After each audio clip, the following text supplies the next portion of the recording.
For months, I was too scared that my English wouldn't be good enough to make videos.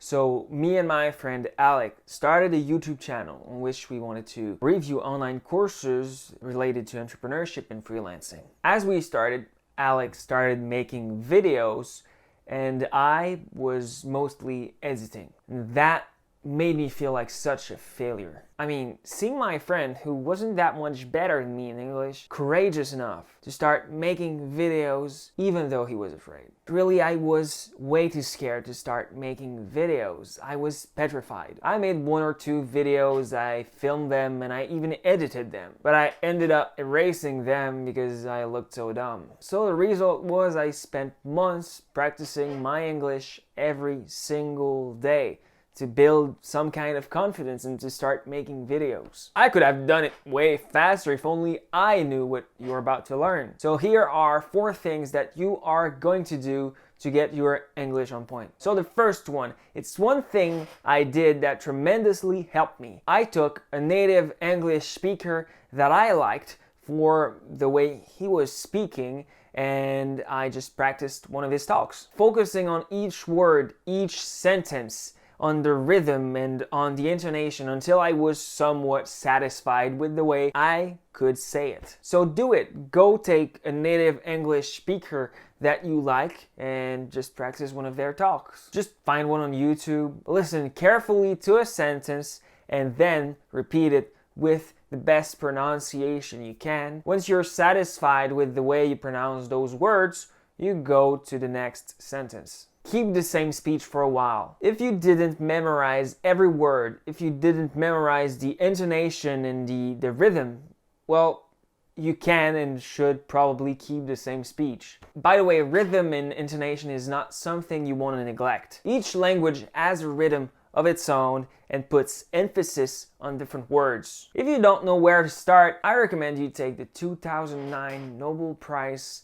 lecture by Barack Obama. He is a marvelous public speaker. Number 2, something that I did and that I should have done way more is to record myself. It's a hack I got from my years of studying classical music in college. Singing is really close to talking. There are things you won't hear unless you record yourself. I'm warning you though, be ready to take a hit. It can be really shocking. On top of not being used to listen to your own voice, you might realize that you're not as good as you thought you'd be. And that stings quite a bit. As painful as it is when you start doing it, well, once you're used to it, the suffering diminishes and shows you things like sound, words, and sentences you need to work on. Great stuff, really. You should do that about once a week. Third strategy you want to apply. Take private classes with a native English speaker. It is something I personally could afford, and it tremendously helped me. But I know that it can get really expensive. But if you can afford it, I think that you should schedule a meeting with an English tutor. You can get one to work with you for $15-20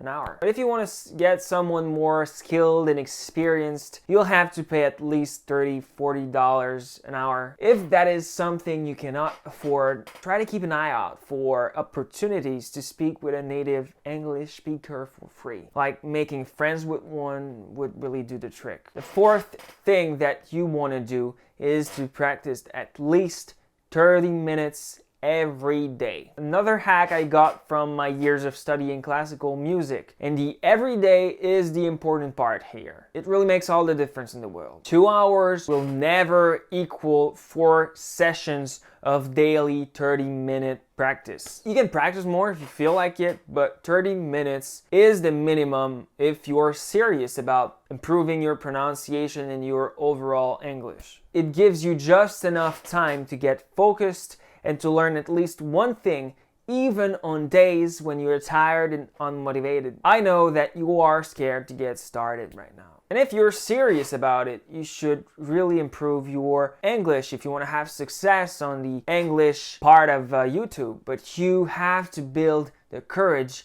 to get started as soon as possible. Start by helping one person with your YouTube channel. Just to prove yourself that you can help people, that you can become successful. Then prove everybody that you can make enough money on YouTube to call yourself a success. As your English improves and as you get better at making appealing content, your channel will grow. Charisma on YouTube comes later. Every comment saying it helped, every new subscriber will add to that newfound charisma. Improve and learn more about English every day, but really get started right now. Not getting started as soon as my friend got started is one of the things that I regret the most. Go subscribe, keep learning and growing every day, and I'll see you next week.